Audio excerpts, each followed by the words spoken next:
I want to turn now to actually my uncle, who's right now in Pinellas County, who's going to be hunkering down there. I've been coordinating, talking with you, Uncle Harry, and also watching this storm. It's a lot to bear, but how are you feeling right now this morning?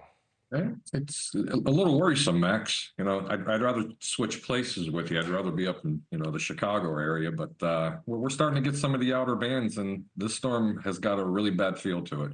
Exactly. Unlike anything that I've seen, and I've been here for many years, as you know. Yeah, since the 70s, in fact. So you've been there so long, you've never seen something like this coming your way.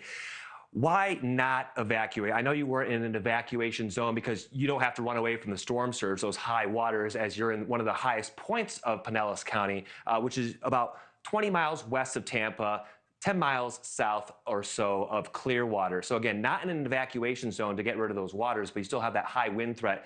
For someone that doesn't have an understanding of hurricanes, walk them through what your thought process has been like over the past 24, 36 hours. Well, our thought process, ever since they were reporting that the storm was going to be coming, is, the whole key, being a Floridian, is you have to prepare for this. What we're getting ready to face is something that we've never seen before, the likes of this. I mean, the last time I've seen a hurricane of this magnitude was Hurricane Elena back in 1985, when it was just off the coast of Tarpon Springs. Make a long story short, you just have to make sure you're prepared. You have to have gas. It was very difficult trying to find it. Our governor did a good job opening everything back up. People have evacuated. Hurricane Helene has really taught a lot of people lessons to make sure that they, to get out of harm's way.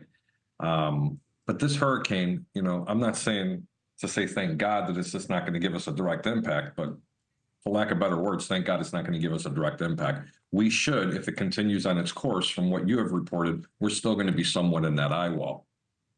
And what you're seeing here now on your screen is actually that tornado that was confirmed on the ground, indicating again the wide-reaching impacts. This is, again, west of Miami by about 50 miles or so in a rural area. So, again, widespread impacts. I just want to know, again, if this eye wall comes your way, you do have an evacuation plan in place, and you do have, again, that last time, that window of when you could escape, right? Max, yes. And let me make myself perfectly clear. Exactly. We are not in the threat of a flood, okay? But this is going to be more of a wind issue for us. If this does get a lot worse, right around 4 or 5 o'clock, we will take off and go seek shelter. Absolutely. But I have hurricane-proof windows. We're boarded up correctly.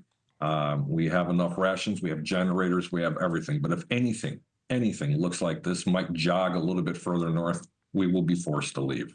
Yeah, still very concerning. We'll definitely be talking through the day. Love you, Uncle. Appreciate you spending a little time with me here at work on NewsNation. Marni?